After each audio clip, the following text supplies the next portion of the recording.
యొక్క గొప్పతనాన్ని దాని యొక్క అమలు తీరును వివరించడం కోసం మరి విచ్చేసినటువంటి గౌరవనీయులు పెద్దలు రెవెన్యూ శాఖ మంత్రివర్యులు సోదరుడు పొంగులేటి సీనన్న గారికి, సభాధ్యక్షుడు కలెక్టర్ మీ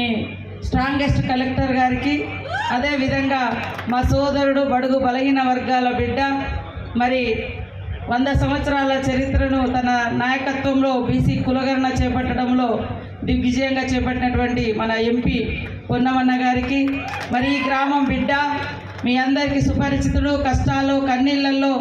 ఓటమి ఉన్న విజయం ఉన్న ప్రజలే నా విజయం ప్రజలే నా ఓటమి అని ఎప్పుడు మీ వెంటే ఉండి ఇన్నాళ్లకు ఎమ్మెల్యేగా గెలిచి మమ్మల్ని అందరినీ ఇక్కడికి పిలిచి ఆతిథ్యం ఇచ్చి గ్రామంలో ఉండే పెండింగ్ ల్యాండ్ ఇష్యూస్ అన్నీ కూడా మరి ఈరోజు పరిష్కరించుకోవాలనే ఉత్సాహంతో ఈ సభను ఏర్పాటు చేసినటువంటి ఆది సీనన్న గారికి, మరి ఎస్పీ గారికి, అదేవిధంగా పెద్దలు వేదిక మీద ఉన్నటువంటి పెద్దలు మరో ఎమ్మెల్యే గారు సంజయ్ గారు, మరి మన రెవెన్యూ శాఖ ప్రిన్సిపల్ సెక్రటరీ గారు నవీన్ మిట్టల్ గారు, మా మహేందర్ రెడ్డి గారు,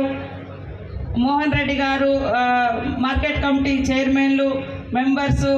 మా వేణుగోపాలాచారి గారు, అదేవిధంగా పత్రికా మీడియా సోదరులు, మా అక్కలు అన్నలు తమ్ముళ్ళు,